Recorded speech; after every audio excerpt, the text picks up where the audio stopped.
Affaire Vital Kamerhe en appel.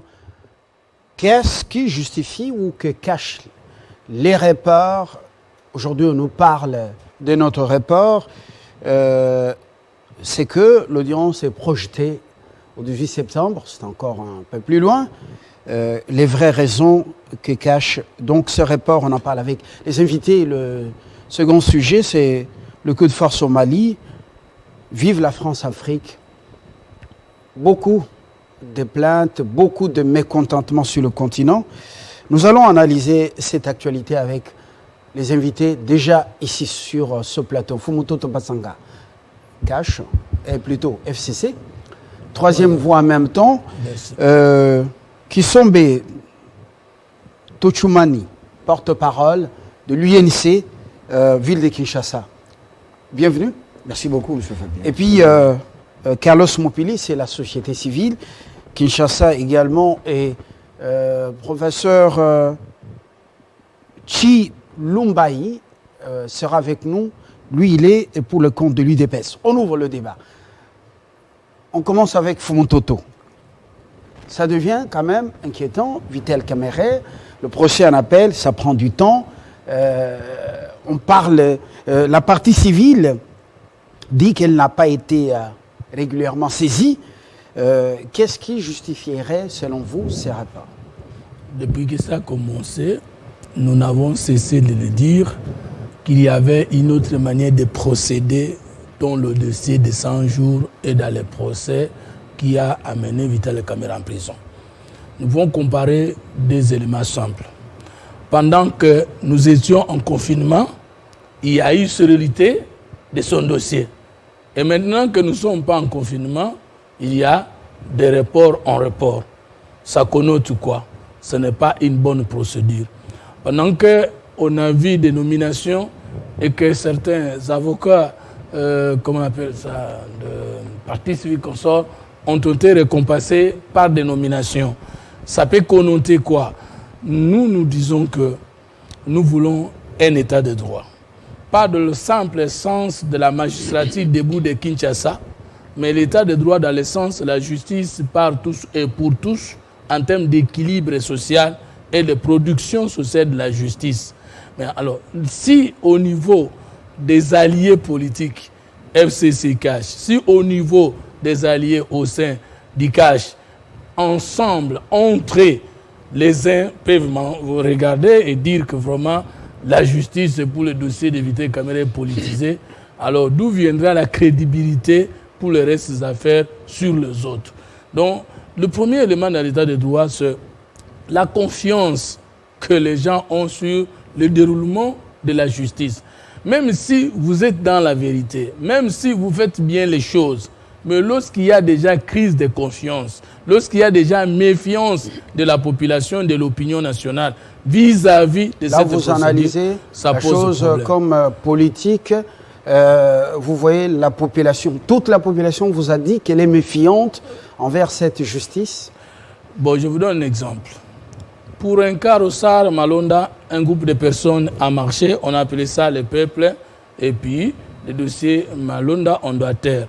Pour des réformes qui sont légales et reconnues à chacun des députés, on a dit un groupe de personnes qui a marché, c'est le peuple, et donc ces lois, on doit les retirer.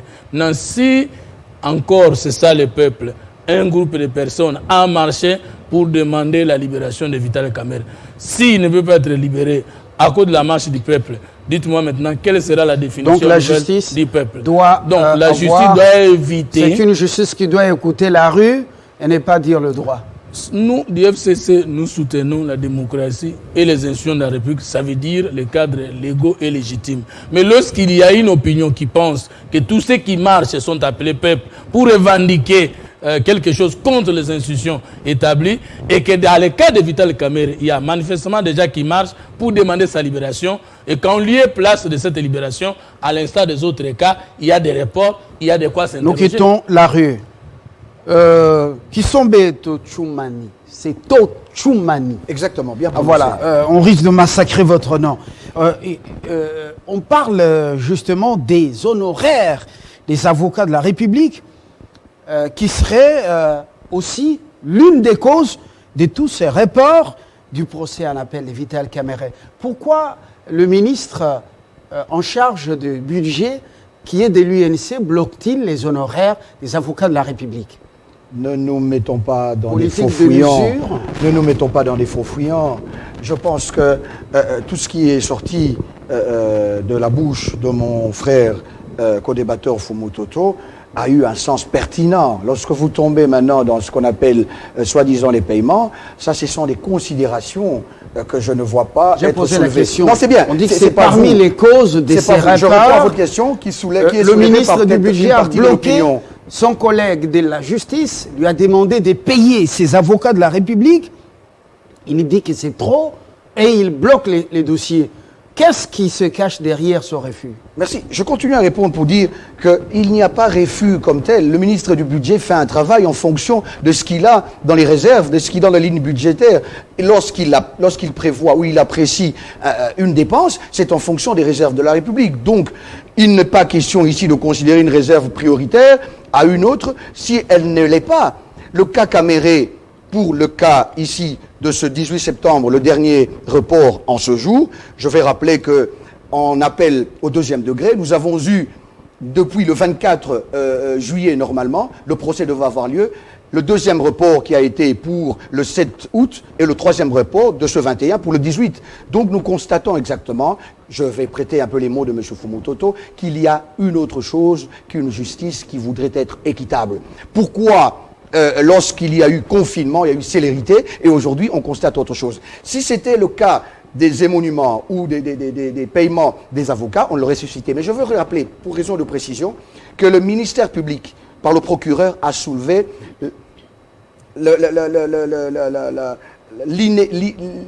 l'ineffectivité ou le mauvais procédure de la saisine au niveau des différents partis.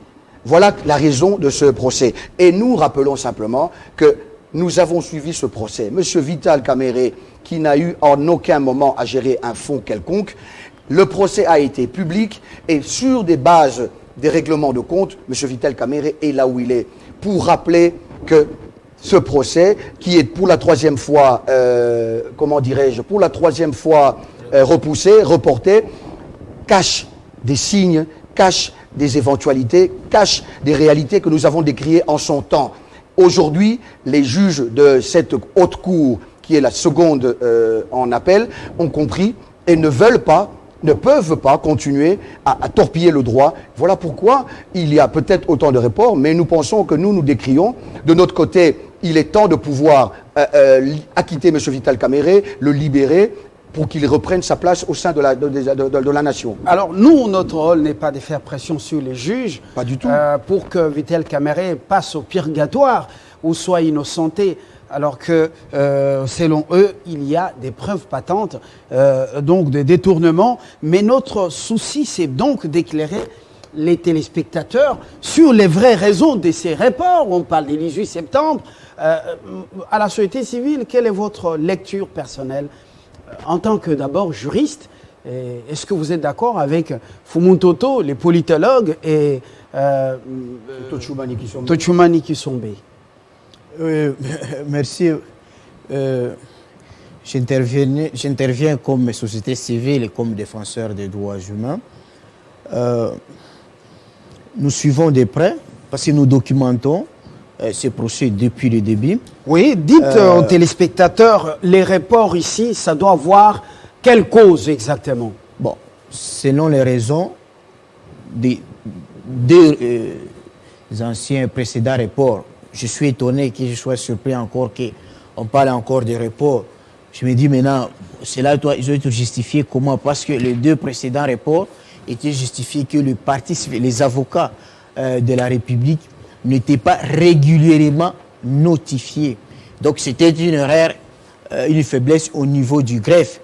Alors, lorsque déjà il y a un premier report, le greffier devrait faire son travail, il ne l'a pas fait. Au deuxième report, le greffier devrait faire le travail, il ne l'a pas fait. Il est chez lui, ses enfants lui posent la question, papa, vous n'avez pas fait votre travail, nous suivons dans les médias que le dossier...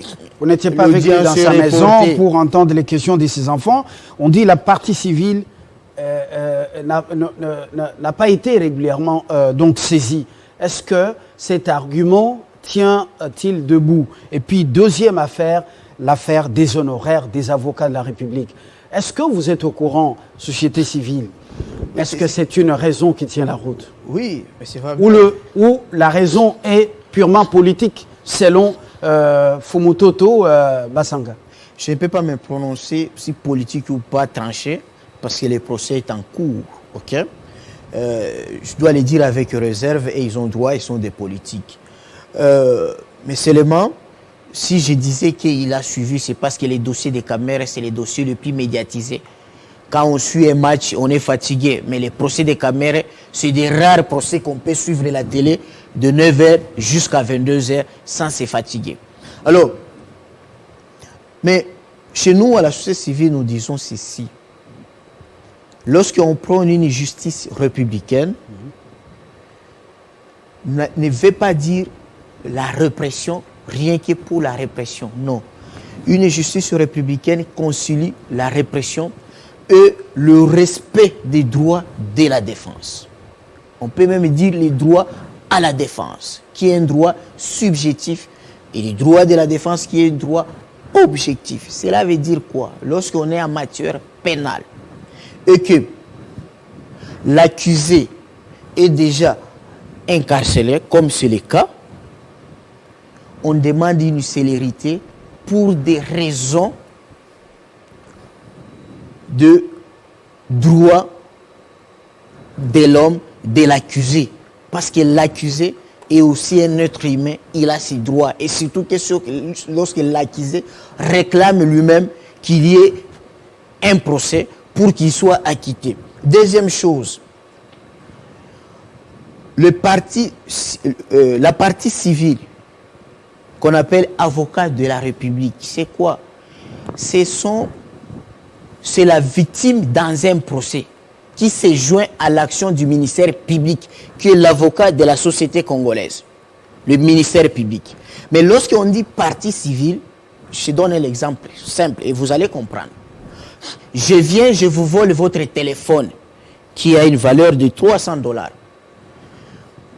Je suis arrêté parce que je suis voleur. Le ministère public me poursuit pour l'infraction de vol. Et vous, M. Fabien, vous vous joindrez à l'action du ministère public comme partie civile parce que vous venez réclamer votre téléphone. Donc, l'avocat de la République qui est partie civile, lui, il a l'intérêt que le procès soit là. Parce qu'il doit avoir déjà la valeur de l'objet détourné. Même si la partie civile ignore la valeur de l'objet détourné, parce qu'on l'a vu au premier degré. Nous allons quitter les éditoriums pour non, c'est pour dire quoi? La démarche pédagogique. Il est parfois, ça laisse un questionnement. Comment M. Fabien, qui a besoin de retrouver son téléphone volé, mais lui il dit non, je ne plaide pas parce que je n'ai pas été notifié, je n'étais pas régulièrement notifié. C'est comme si la victime n'a pas besoin de la réparation. Ça, c'est un questionnement. Bon, pour ce qui est des honoraires et des dans avocats, le cas précis, je crois la que victime, c'est qui? La victime, c'est la République, c'est la partie civile. Donc, vous parlez le même langage, même si vous le dites en tant que juriste, parlez le même langage que M. Kissombe, qui démontre que Vital Kamerhe est victime, non, je n'ai dit, est victime dans des machinations politiques. Je laisse les gens conclure ou pas. Non, mais vous le dites autrement. J'ai fait des analyses, ok? J'ai fait des analyses. Sur ce plateau, la société civile, depuis le régime ancien, nous avons toujours lutté contre l'impunité des crimes économiques. Le Congo est ce qu'il est, c'est parce qu'on ne réprimait pas les crimes économiques. Mais nous disons ceci, on ne peut pas réprimer pour réprimer, mais nous voulons qu'on réprime les vrais auteurs des crimes économiques. Et si c'est Honorable Kamerhe qui est l'auteur des détournements, nous disons, gloire à Dieu, il faut qu'il soit réprimé. Mais si ce n'est pas lui, ou s'il y a un doute, on lui appliquait le principe in dubio pro reo. Et si c'est lui, il appartient au ministère public d'apporter le preuve qu'il y a eu détournement. Voilà ce que nous disons au niveau de la société civile. Jean-Claude Chilumbaï vient de nous rejoindre. Bienvenue. Dites-nous, à votre niveau, vous suivez ce dossier de plus près, que cachent réellement les reports dans le procès Vital Kamerhe en appel? D'abord, il faut noter toute la délicatesse qui entoure ce genre de débat. Moi, je suis un avocat. Il m'est extrêmement difficile de venir ici commenter la gestion de l'administration de la justice par le juge dans une instance pendante. Ça, c'est véritablement difficile. Mais ce qui importe le plus ici, c'est, j'ai entendu les deux éléments que j'ai retenus les plus importants ici. La qualification d'emblée de mon frère Fumuntoto qui dit, bon, il s'agit d'un procès politique. Moi, ça me dérange un peu parce que c'est difficile lorsqu'on n'est pas jugé, surtout qu'on n'a pas assisté ou qu'on n'assiste pas à un procès, qu'on n'a pas compulsé toutes les pièces d'un dossier, de déclarer immédiatement qu'il s'agit d'un procès politique. La deuxième question sur laquelle je veux revenir un peu, c'est la demande de la célérité. Et comme lui il vient de le dire, qu'il faut la célérité parce qu'il s'agit d'une personne en détention.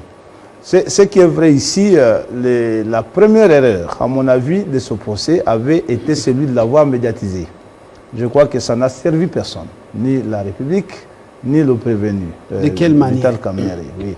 Parce que finalement, ça donnait l'idée que le procès est comparé, comme vous l'avez entendu ici, à un match de football.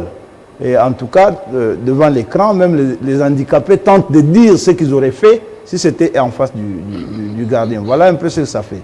Aujourd'hui, les personnes vivant avec handicap, si c'est au niveau des membres supérieurs ou inférieurs, bien évidemment, la tête n'a aucun handicap. Je veux bien. On dit personnes vivant avec handicap, je veux bien. Mais on ne dit pas handicapé. Donc, bien. Ce sont des gens qui ont des droits. Je veux bien, ils ont des droits. L'illustration, c'est par rapport à l'exercice en présence.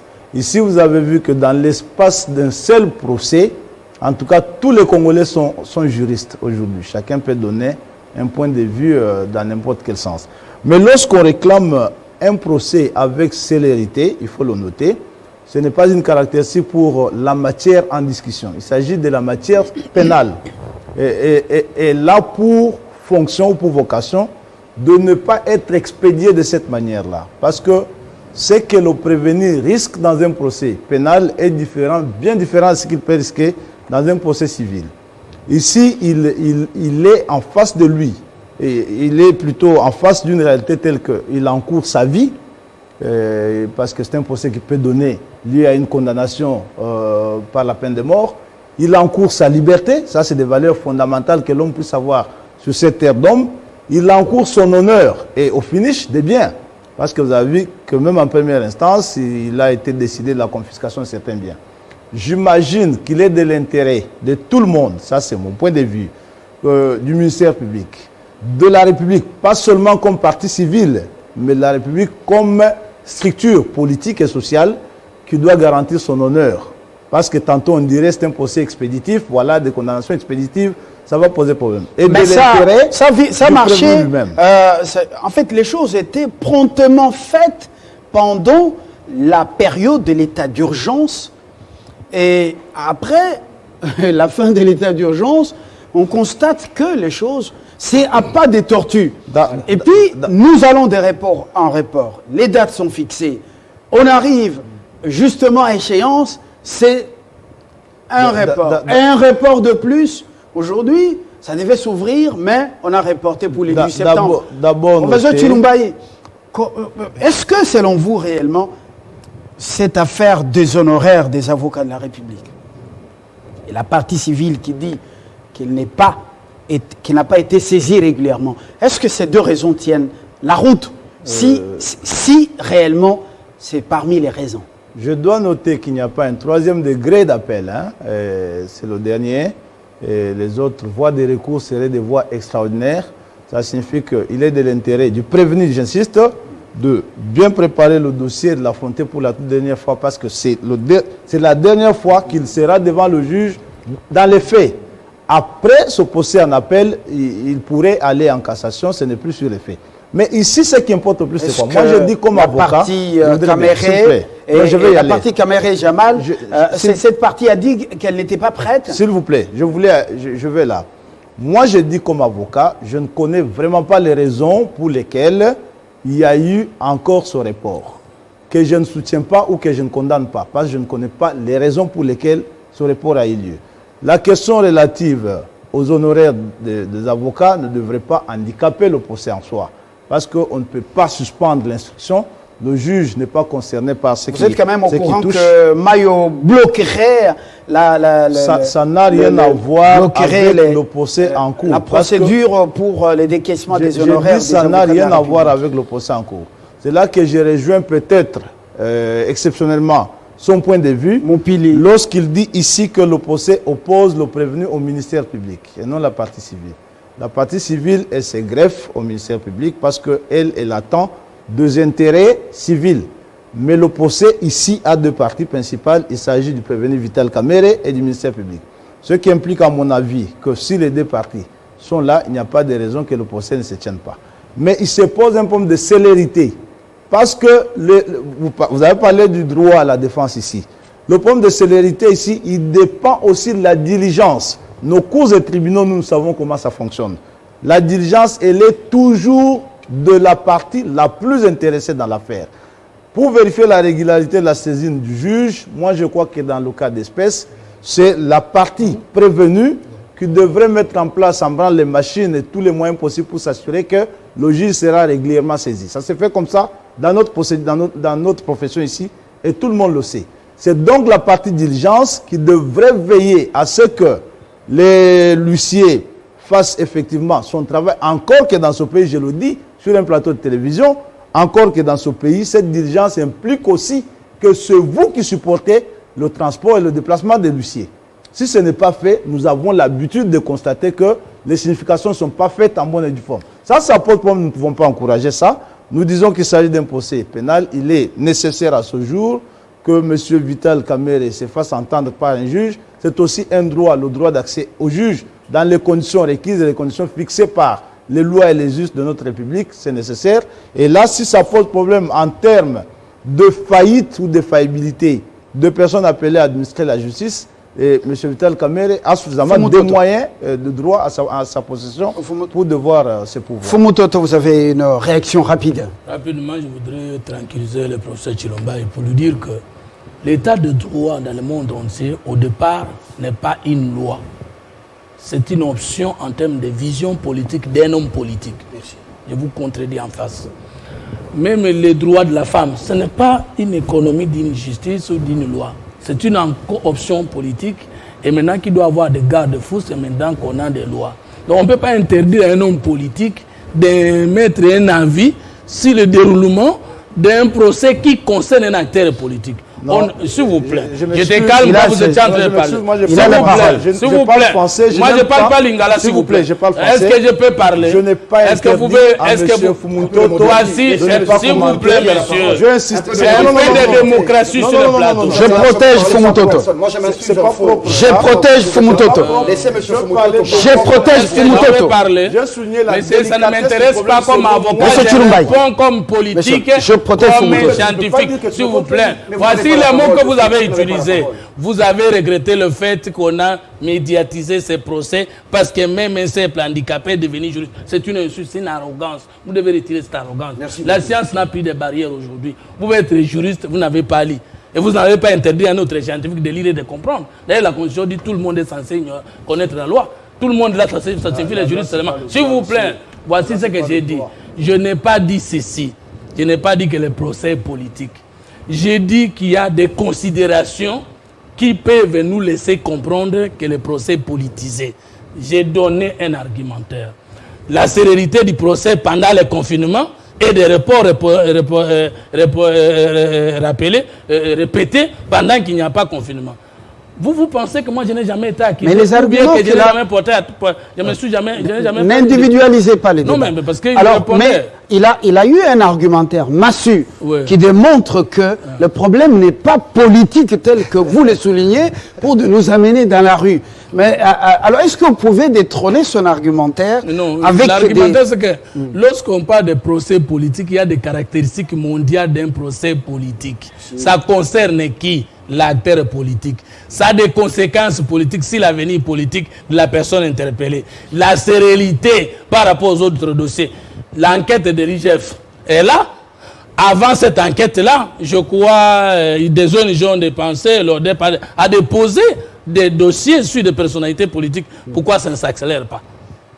Dans les mêmes dossiers de 100 jours, il n'y a pas que les sauts de moutons, il y a des maisons préfabriquées qu'on sort, il y a des personnes qui ont été citées. Mais pourquoi ces personnes ne sont pas, nous ne connaissons pas les ressorts en justice? C'est à partir de ces caractéristiques-là qu'on peut dire, tout en reconnaissant la justice, son pouvoir de cheminer avec sa matière ou son domaine exclusif, on peut dire, quand on dit politiser la justice, ce n'est pas moi qui ai créé ce mot. Ça veut dire tout en reconnaissant l'indépendance de la justice, mais on peut regarder par des caractéristiques qu'il y a la main politique derrière ça.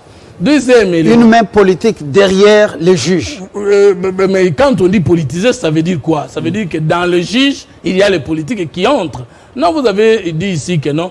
Une des raisons serait le fait que la partie civile n'a pas été signifiée.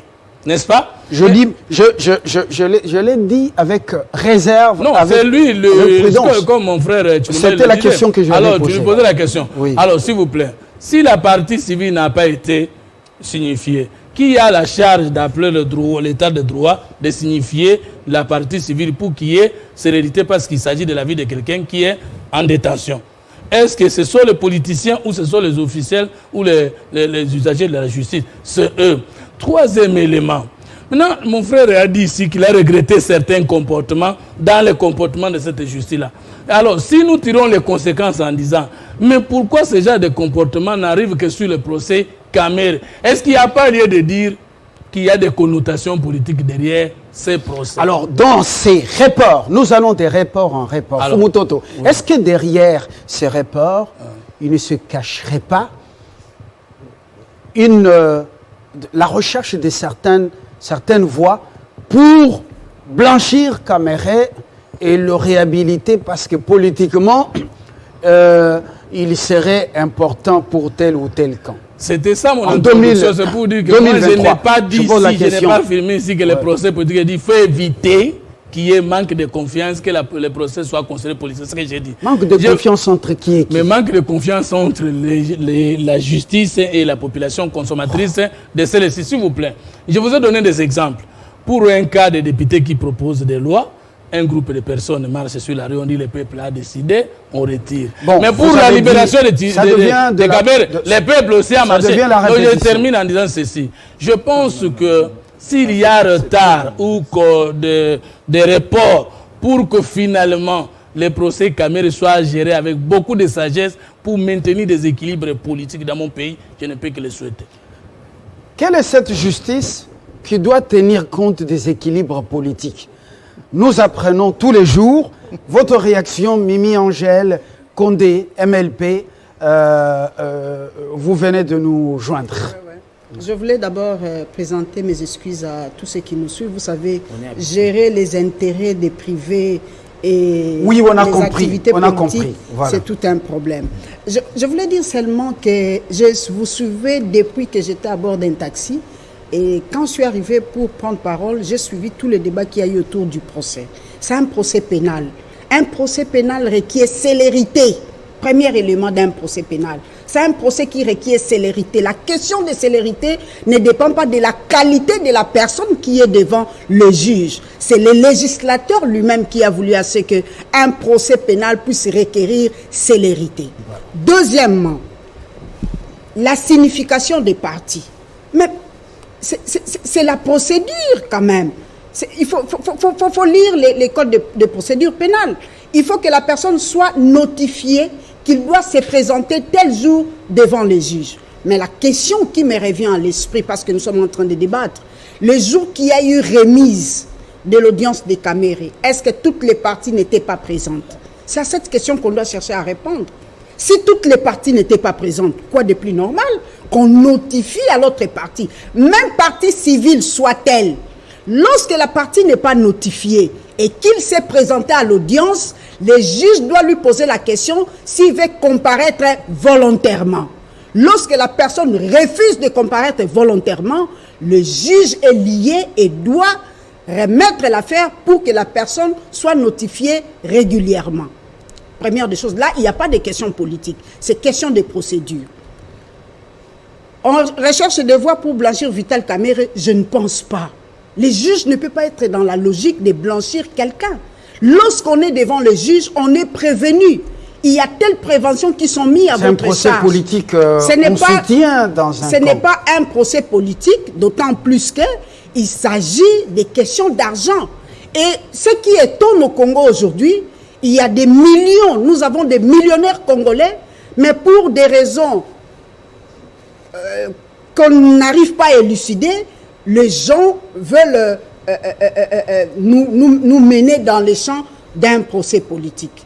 Voyons voir ce que les procès vont donner. L'ancien vice-premier ministre de la Justice avait demandé à son collègue de budget Mayo, c'était Ntunda Yakasende, de payer les avocats de la République. Jusqu'à ce jour, il semblerait qu'ils ne sont pas encore entrés en possession de leurs droits. Est-ce que ça ne peut pas être l'une des causes? Non. L'avocature, c'est une profession libérale. Avocat de la République. Je suis avocat. Non, d'abord, on est avocat. Avocat de la République veut dire quoi? Avocat de la République veut dire que vous êtes avocat, mais vous prestez pour le compte de la République. Vous défendez les intérêts de l'État. Donc, c'est ça, prester. Donc, la République doit vous payer. L'avocat, ça, ce n'est pas les bénévolats. Ce n'est pas les bénévolats, ce n'est pas pour l'amour de Dieu. Oui, mais les honoraires ne sont pas sortis, ne sont pas décaissés. Non. Est-ce que nous avons des clients? D'abord, l'avocat est payé. C'est pas avant, monsieur. C'est pas avant. Oui. C'est pas avant. Avant, on peut vous donner une provision, mais à la fin de vos prestations, on doit vous payer. Lorsque vous présentez votre note d'honoraire, c'est ce qu'avaient fait les confrères. Ils ont présenté leur note d'honoraire et c'est un budget. C'est l'État congolais qui doit débourser l'argent. Vous savez la procédure pour que l'État congolais puisse débourser l'argent. Donc là, il n'y a pas d'amalgame. Il n'y a rien. Vous avez dit qu'il y a célérité dans un procès pénal. Procès pénal. Oui. Pourquoi nous allons de report en report? Mais je dis ceci, lorsque l'une des parties au procès n'a pas été atteinte pour une raison ou une autre, lorsque la personne se présente devant les juges doit vérifier la régularité de sa saisine. Lorsque les juges trouvent que l'une des parties n'a pas été notifiée, il va poser la question à cette partie. Voulez-vous comparaître volontairement? Ça a été Mais fait. oui, c'est ça la procédure, ça ne se passe pas autrement. C'est ça la procédure. Oui. Vous avez suivi l'évolution du débat et j'ai vu que vous n'étiez pas d'accord avec professeur Tshilombaï, vous n'étiez pas tout à l'heure d'accord avec Madame Condé. Non, il y a certains faits qui sont des principes de droit. Nous rappelons que nous sommes dans un procès pénal, tout à fait d'accord avec madame, mais il faudrait savoir, comme l'a dit Fumutoto, on ne va pas continuer à tourner le ballon, les procès pénals sont en Afrique, pas pour la première fois, jadis dans le monde entier, utilisés à des fins d'écarter un acteur politique. C'est dans le cas Vital Kamerhe, nous devons prendre cette situation sur deux volets. Il y a le volet pénal. Sur le volet pénal, je vais rappeler les principes de droit. Je ne suis pas un homme de droit, je suis un citoyen congolais qui a une culture assez avancée sur le droit. Je voudrais dire que le doute profite à la partie accusée. Ici, nous avons dans ce procès, en termes systématiques, purement médiatisés, nous avons remarqué, contrairement à mon ami seul de l'UDPS, que je suis étonné de constater cette vérité encore sur la personne de Vital Kamerhe, le procès, la médiatisation de ce procès de 100 jours a été un élément positif. Il a permis au peuple congolais... Ça n'a pas été une erreur pour Vital Kamerhe de demander la médiatisation. Je suis le représentant, permettez-moi de parler pour le compte de Vital Kamerhe. Donc je peux vous éclairer, à moins que vous restiez dans les prêts d'intention. Je parle au nom du président national de l'UNC, Vital Kamerhe. Je vous dis que chez nous, et pour son compte, il y avait tout intérêt à gagner sur la médiatisation de ce procès, parce qu'il s'avère que ni les avocats de la République, ni le ministère public, donc le procureur, n'a pu démontrer, pièce contre pièce, combien Vital Kamerhe a-t-il détourné. C'est là. Et donc, dans tout ce procès, il y a eu des supputations, il y a eu des connotations, des prêts d'intention. Et les erreurs qui se sont manifestées dans ce procès nous poussent à dire « Je suis de la partie de l'UNC ». Nous dénonçons et nous disons clairement, sans embâche, ce procès est politique. Pourquoi ? Il ne peut pas s'agir d'un procès purement judiciaire lorsque les intérêts d'une personne sont tout à fait balayés et contestés à tout moment. La loi dit, madame va peut-être enchérir en tant qu'avocat, moi je parle des faits, en français simple. On n'a aucun avocat autour de cette table. Donc, personne n'engage le barreau. Ici, nous disons, lorsqu'il y a exception d'inconstitutionnalité, le juge est censé tout arrêter et transmettre à la Cour constitutionnelle. Ce n'était pas le cas, ça n'a pas été fait. Deuxième chose, vous avez l'avocat Pierre-Olivier Sûr de M. Vital Kamerhe qui a demandé, qui a reçu un refus de service diplomatique pour venir accompagner ses confrères pour l'amélioration ou le renforcement de sa défense. Soi-disant parce qu'il y aurait convention ou pas. Convention ou pas, il y a beaucoup plus d'éléments. On voit promouvoir tous les juges qui ont participé à la condamnation de Vital Kamerhe. Voilà. Et je vais aller plus loin pour vous dire. Oui, il y a un élément. Allez-y. Bon, on table beaucoup sur un procès politique. On parle aussi d'un détournement. Comment on appelle ? Intellectuel. Mais procès de toile d'araignée. Loin des objectifs des caméras, il semble que les juges et les magistrats détiennent des preuves tangibles, des mouvements d'argent, des comptes, je termine, des comptes à d'autres comptes ou vers d'autres comptes, avec des preuves dans des banques et ainsi de suite. Et vous balayez tout ça. Non, monsieur Lumbala, nous devons rester sereins et comprendre ce que nous disons. Le procès a été médiatique. Il ne s'agissait pas de dire qu'en dehors de ce procès médiatisé, il y a des éléments. Il n'y a eu aucun élément. Le juge a suivi toutes les parties. Et les parties accusatrices, la partie accusatrice, donc le ministère public, n'a démontré en aucun moment. Ça, ce sont des prêts d'intention pour continuer à cultiver et entretenir ce mythe de détournement imaginaire. Vital Kamerhe, l'ancien DG de la banque, d'une banque de la place, avait très bien collaboré avec la justice. Non, mais l'ancien DG, en aucun moment, a mis des charges sur Vital Kamerhe qui avait détenu une quelconque somme ou géré une quelconque somme. Donc nous restons clairs. Je voudrais simplement reconforter mon frère de l'UDPS qui semblait devoir donner encore du temps à la partie Kamerhe pour s'apprêter. Je vous dis, la partie Kamerhe est tout à fait prête. Et n'eût été ces reports injustifiés et tout à fait dans le sens de la continuité de cette politique d'affaiblir le camp Kamerhe, nous sommes debout et nous disons qu'il ne s'agirait pas. Les notifications, les saisines, c'est les termes, sont à apporter. Aujourd'hui, c'est le ministère public, le procureur donc qui a laissé entendre et qui a demandé au juge. Donc ce n'est pas la partie Kamerhe. La partie Kamerhe est subie dans un état de droit qui n'est pas du tout correct et je suis politique. Comme l'a dit M. Fumutoto, je me prononce politiquement. C'est la politique de l'usure. Parce que ce n'est pas la politique de l'usure, c'est simplement une politique. Nous voyons un procès pénal, il doit avoir un cadavre. Et là, il n'y en a pas eu. Et on cherche à emprunter un cadavre d'un autre scène de crime. Ce n'est pas possible, ce n'est pas ça la justice. Merci, M. Kissombe. Moupili, une réaction rapide. Vous avez deux regards, société civile, la rue à laquelle Fumutoto fait allusion, et vous êtes juriste. Quand la rue parle, les juges doivent écouter. Non. Un principe de droit. L'article premier de la Constitution donne l'identité de l'État congolais qui est un État de droit. Cela veut dire que les institutions fonctionnent conformément aux règles préétablies. Mais c'est ça l'État moderne. L'État moderne a des caractéristiques. Il a la caractéristique qu'on parle de spécialité. Nous quittons cela veut dire vos théories.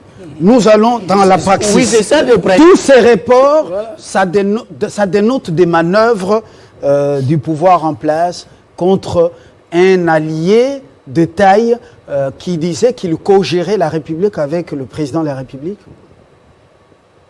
Monsieur Fabien, vous n'allez pas me protéger. Ne me poussez pas à ouvrir la bouche parce que vous n'allez pas me protéger. Il y a des menaces. Vous connaissez mon statut. je ne peux pas entrer, faire des commentaires, surtout sur ces plateaux qui est le plus suivi. Il y a le marteau, nous sommes organisés. Chez vous, vous pouvez faire des histoires. Je verrai le président de l'UNPC aller défendre un journaliste qui n'a pas fait même la formation. Mais chez nous, le bâtonnier ne nous défend pas. Au Vous n'êtes pas avocat ici, vous n'êtes pas avocat autour de cette table. Il nous sanctionne. Vous êtes un citoyen de la société civile congolaise. Oui, j'allais intervenir comme pédagogue de la nation en disant ceci. Et ça, je dresse aux magistrats. L'indépendance de la magistrature, c'est la somme de juges indépendants. Ce sont des juges comme individus qui doivent être indépendants, s'affranchir des pressions politiciennes. Et c'est ces jours-là que les magistrats seront considérés et ils seront mieux payés.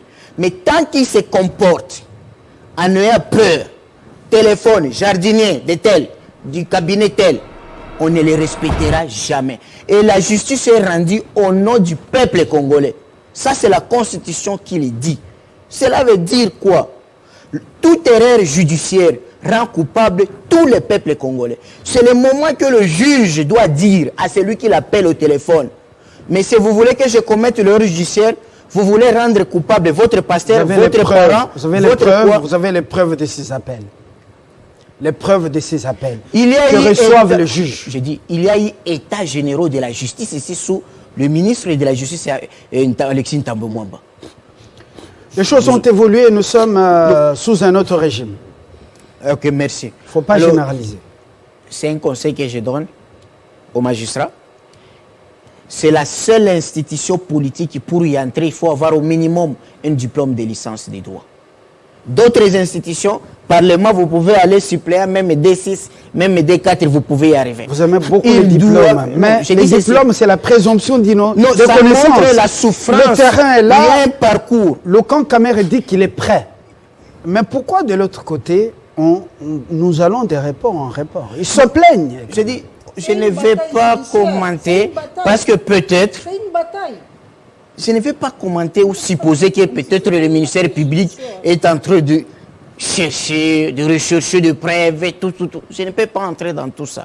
Je dis, je suis un peu bloqué, vu ma profession, mon éthique. Professeur Chilumbaï, Carlos Mopile est bloqué. Alors, nous allons le débloquer peut-être dans la deuxième thématique. Voilà. Ce n'est pas dans ma culture d'interrompre les gens lorsqu'ils discutent, ils me connaissent bien. Je l'ai interrompu parce que j'ai appris là de sa bouche qu'il voulait me imputer des choses qui ne sortaient pas de moi. Je n'ai pas dit ici que j'ai empêché qui que ce soit de commenter le procès. Je vous ai dit que ce débat semblait d'une certaine délicatesse pour moi, en ma qualité d'avocat, parce que je n'ai pas le pouvoir de commenter une instance en cours. Je parlais de moi, je ne l'ai pas empêché de le faire à sa guise. Vous venez de comprendre les raisons pour lesquelles je ne le fais pas, parce que moi je suis soumis à un régime de sanction. Que la médiatisation avec tout le monde est juriste, vous parlez aussi de vous-même. Je ne suis pas soumis à un régime, je suis soumis à un régime de sanction qui n'est pas le sien peut-être. Faut pas dire que vous alors pas ici, vous savez, mon ami Kisombe a soulevé un autre problème. Il me regarde, il dit il a un acharnement contre la personne de Vital. Je crois qu'il va revivre cette image. Il comprendra que je n'ai rien dit de tel, encore que je ne suis pas entré, moi, dans le fond de cette affaire, que je ne peux pas commenter comme avocat. J'ai dit tout simplement ici, et de manière claire, je rappelais que ce procès, c'est un procès pénal dans lequel le prévenu risque tout. D'où la nécessité d'ailleurs d'offrir suffisamment de possibilités pour qu'il défende avec efficacité ses intérêts. Et en disant ça, par contre, tu choisirais de dire que je soutiens Vital. Parce que j'ai dit, il risque sa vie dans cette affaire. C'est une affaire pénale. Non, il risque sa liberté. Non, dans un procès pénal, lorsqu'il y a un vrai procès pénal, pas un procès pénal concocté. C'est là le problème. Donc nous ne devons pas déplacer le débat de ce procès. Je crois que nous sommes de deux mondes différents. Nous sommes de deux mondes différents. Retiens le principe. Voilà. Lorsqu'on va dans un procès pénal, on a lorsqu'il est en effectivement procès pénal. Lorsqu'on est dans un procès pénal, on a dans son tableau tout ce c'est ce que vous voulez faire comprendre à la population. On risque ce n'est pas un procès pénal. Monsieur Kisombe, c'est professeur. On risque les avoirs, on risque la liberté, ainsi de suite. Le problème, ce n'est pas de dire ici que cela insinue une quelconque culpabilité de M. Kamere. Ça signifie tout simplement que c'est un procès qui doit se faire avec toute la rigueur possible, dans l'intérêt de toutes les parties, y compris la partie civile, parce que c'est qu'elle risque est trop grand.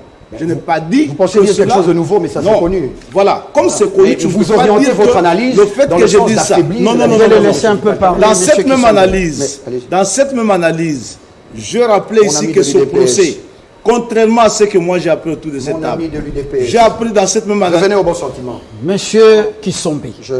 pas de sentiment, voilà. Nous, c'est un débat républicain, Tout à fait. mais sur un sujet, Caméré, tant d'autres sont tous des Congolais. Dans ce Alors, même le analyse, bon sens. je rappelais ici que si bien que tout le monde soit parti à ce procès, la partie importante de ce procès, c'est le ministère public.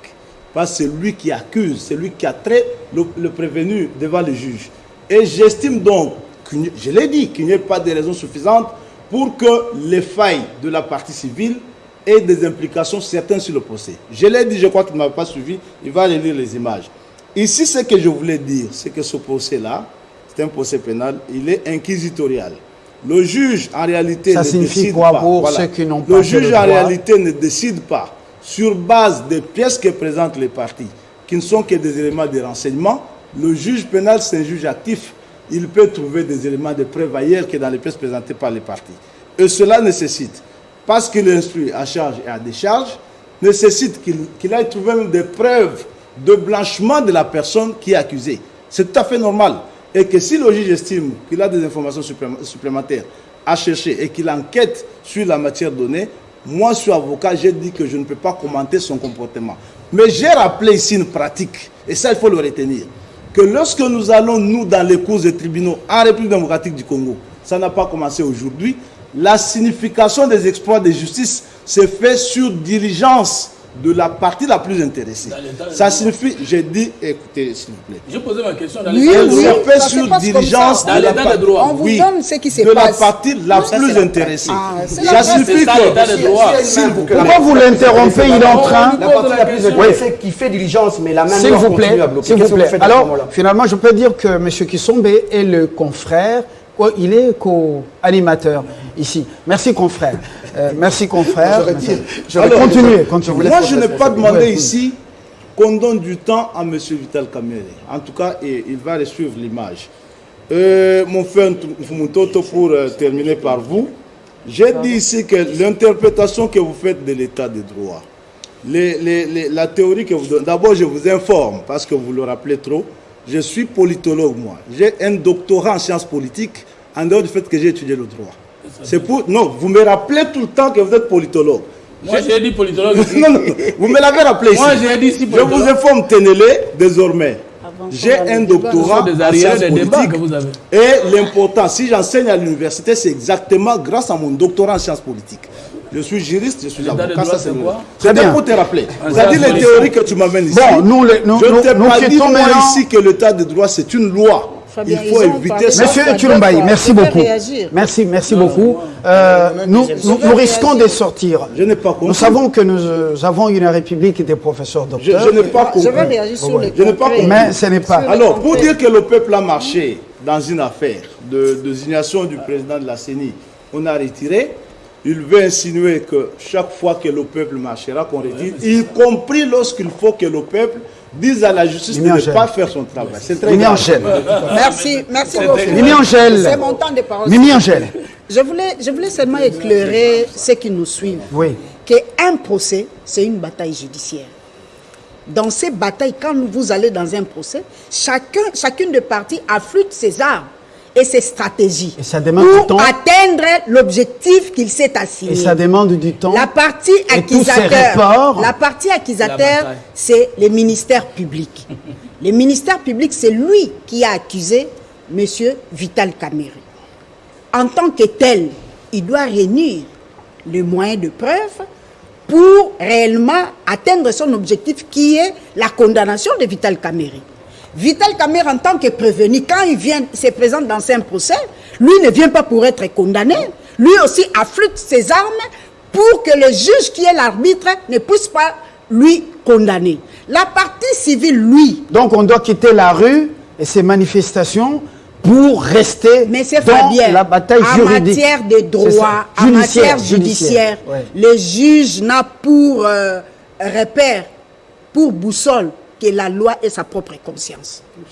Il n'y a que deux choses, la loi et sa propre conscience. Je suis passé dans plusieurs émissions où j'ai dit au président Vital Kamerhe, ne vous laissez pas distraire. Nous connaissons ce que ça fait lorsqu'un président est à Makala. Nous l'avons vécu et je sais ce que ça fait. Qu'on laisse à président Vital Kamerhe le temps avec ses avocats de préparer les scénarios et les moyens de défense qu'il va aujourd'hui porter devant le juge en appel. Parce qu'au degré d'appel, on reprend l'instruction à Bovo, on reprend l'instruction à zéro. On va encore identifier les prévenus Kamerhe. Le juge va encore poser des questions parce que nous sommes en matière pénale. Qu'on laisse le temps au président Kamerhe de préparer les scénarios, de préparer ses moyens de défense pour qu'il puisse affronter le juge pénal et qu'au besoin, le juge pénal puisse l'acquitter. Larry ne fera rien par rapport à même la prière qui a été faite dans la rue. Non, je vous dis sincèrement, la prière, je suis chrétienne. Je ne peux jamais empêcher à quelqu'un d'implorer la grâce de Dieu. Quoi de plus normal? Merci. Ça, ce n'est pas une bataille judiciaire, mais là, vous comprenez qu'il a droit parce qu'il est chrétien. Je le vois toujours avec un... On n'entre pas dans le débat des diplômes à la faculté. Nous revenons sur... Nous terminons avec ce qui s'est passé au Mali. L'Afrique est-elle en train d'avancer ou de régresser? La France-Afrique, déjà partie où elle est encore à l'œuvre, on laisse Ouattara rempiler, on laisse tant d'autres, de père en fils, Alpha Condé en Guinée-Conakry, rempiler, alors que la rue avait grondé, il y a eu mort d'homme, mais on sacrifie Ibeka, Ibrahim Boubacar Keïta, la France-Afrique, l'Élysée d'honneur des leçons, les droits de l'hémiste. Quelles leçons vous tirez? Chacun prend la parole au mot. Oui. Je voudrais rappeler au professeur Maman. Non, pas le débat des diplômes. Non, je ne suis pas dans les diplômes. Je dis professeur, pas vous. Le dossier Moïse Katumbi était en pénal. On a dit que c'était politique. Qui vous a dit qu'à travers le monde, un dossier pénal d'un homme politique ne peut pas être qualifié de politisé? Le dossier d'Omindunga à cette époque avec Joseph Kabila a été qualifié de politique. Mais alors, vous voulez nous empêcher, nous en tant qu'acteurs politiques, d'analyser. Mais Maman Angèle Condé vient de dire que le dossier judiciaire est une bataille. Et maintenant, la réponse est que ces différents rapports font partie de cette bataille juridique. S'il vous plaît. Parce que la question c'est que cachent ces différents rapports alors qu'il y a irrégularité de la saisine du tribunal. D'accord. À qui incombe la faute? L'État de droit ou Vital Kamerhe? Ce n'est pas la faute, n'incombe pas l'État de droit. Alors c'est pour vous dire ceci. Non. Nous ne disons pas. Moi je n'ai pas dit que Vital Kamerhe. Nous sommes au Mali avec. Mais j'ai dit que nous voulons la clarté dans la procédure. Nous allons au Mali. De son dossier pour éviter le discrédit sur notre justice. Quant au Mali, je dis un mot. L'Afrique a un problème d'hommes, de culture et d'organisation. Et que si aujourd'hui il y a un coup d'État, moi je crois que le dernier responsable de ce qui est arrivé, c'est lui-même le président. Parce que dans cet État où on laisse les pasteurs avoir le dessus sur les politiques, ça finit par faire quoi? Vous voyez le comportement de l'imam de ce pays-là. Ensuite, lorsqu'il y a... C'est l'imam ou c'est l'Élysée? Moi je dis les deux. L'Élysée ne vient que lorsqu'il y a son représentant dans votre pays. Et s'il n'a pas de représentant, pourquoi il ne peut pas aller en Corée du Nord ou Corée du Sud? Lui, l'Élysée. Pour vous dire que si vous dirigez, il faut aussi écouter les autres et résoudre le problème de votre population. Merci, M. Fabien Mbala. Nous avons été... L'Union africaine, la CEDEAO, l'ONU, oui, on sent une hypocrisie bien montée. Quelles leçons, qu'est-ce qu'on dit de cette France-Afrique? Elle est requiem ou elle est encore active? Non, elle est requiem. Elle est... requiem avec ce qui vient d'arriver. Mais non, je vais simplement dire que on ne peut pas penser que la France-Afrique vous laisserait évoluer. Ça, ce serait une aberration. Le peuple noir doit comprendre, le peuple d'Afrique en général, doit comprendre que nous ne sommes plus à ce temps-là où nous devons dire, est-ce que la France-Afrique va nous laisser faire ça? Va nous laisser faire ci. Ils ont besoin de nos minerais, ils ont besoin de nous opposer continuellement et ils trouvent faveur par des hommes qui ne sont pas à la place qu'il faut. Donc des relais au pays, en Afrique. Des relais au pays, je dis ça avec d'autres mots. Je voudrais dire, nous venons de l'opposition. Nous avons décrié la gestion de Joseph Kabila. Certains l'ont vilipendé jusqu'à l'insulte, chose que je n'ai jamais voulu faire. Aujourd'hui, nous sommes tombés beaucoup plus bas. l'inexpérience est au sommet de plusieurs activités. Laissez-moi terminer. Accordez-moi 2 minutes. Je suis en train de gérer mon temps. Merci, Quand monsieur vous Lumbala. allez commencer à je raconter voudrais- les histoires pour dire au sommet l'inexpérience, ce plateau est très suivi. Non, je ne parle Je pas ne de... vous laisse Non, je ne pas- parle... Non, je je vous vais laisse être pas clair. raconter Non, les je parle... histoires. Non, je parle de plusieurs Nous sommes au Mali, collaborateurs. nous sommes au Mali. Mais je vais Vous lier le faites cas du la Mali. la Non. digression. Mais non, Je suis un responsable. J'anime Non, ce débat. il ne faut pas prêter Je d'attention. reste républicain. Non, ce pouvoir... Monsieur non, Moupili. quand vous dites ça, et Monsieur Moupili. l'élégance de me donner 30 secondes pour Monsieur chuter, Moupili. Monsieur Fabien Lumbala. Mais au Donc, niveau de Mali, ça me concerne. Nous avons suivi ça de très près. Mais il faut dire 2 choses. Première chose, c'est une leçon pour notre classe politique et la classe politique d'ailleurs. C'est que on ne nous aime pas, mais on aime les Congos et les minéraux. Ça, l'Africain doit mettre ça en tête. Et l'Africain doit apprendre l'histoire politique de son pays. Parce qu'on tombe toujours dans les mêmes erreurs. 4e coup d'État. Évidemment. Au Mali. C'est quoi? C'est que le président Keïta n'était pas démocrate. Il a eu 2 fois visite de l'ambassadeur français qui lui a rassuré que tout va bien. Et pour lui, le pouvoir vient de la France et son pouvoir sera sécurisé par la France. Or, un démocrate, c'est celui qui croit que le pouvoir vient du peuple et c'est ce peuple qui peut sécuriser ce pouvoir. Et on a le cas de Kim Il-jong-un en Corée du Nord. Deuxième chose, lorsqu'on croit que le pouvoir vient de l'Occident et c'est eux qui vont vous sécuriser, ça va créer la misère parce que vous travaillez pour eux. Et quand vous travaillez pour eux, la misère entre. Et ces gens-là qui sont comme des moros, ils ne vous sécurisent à rien, ils vous trompent. Dès qu'il y aura des revendications de soulèvement, il y aura l'article 64 et de la Constitution par Monsieur exemple, Chilumbaï. et l'article 20 de la Charte africaine des droits de l'homme qui prône l'autodétermination d'un peuple. C'est bien reconnu, la rébellion est consacrée dans le principe du droit international. Monsieur Chilumbaï, lorsque toute la communauté internationale hypocrite ne fait que demander le retour à l'ordre constitutionnel, alors que Ibeka a été arrêté par un groupe de militaires avec à la tête un colonel, on lui a imposé de prononcer un discours de démission, voilà, avec l'arme braquée sur lui. L'Afrique, avec les donneurs de leçons à l'Élysée, quelle est cette Afrique encore au XXIe siècle? Je note que rien ne justifie le putsch au Mali. Ce pays-là avait une constitution, où il a une constitution, ça signifie qu'en cas de défaillance d'un président, les possibilités de son remplacement sont connues. Rien ne justifie donc le putsch. De 2, vous parlez de l'Afrique, nous en sommes à une autre expérience. Je suis de cet avis qu'il y a un précédent dans cette région-là. Les militaires vont quitter le pouvoir pour laisser les civils travailler.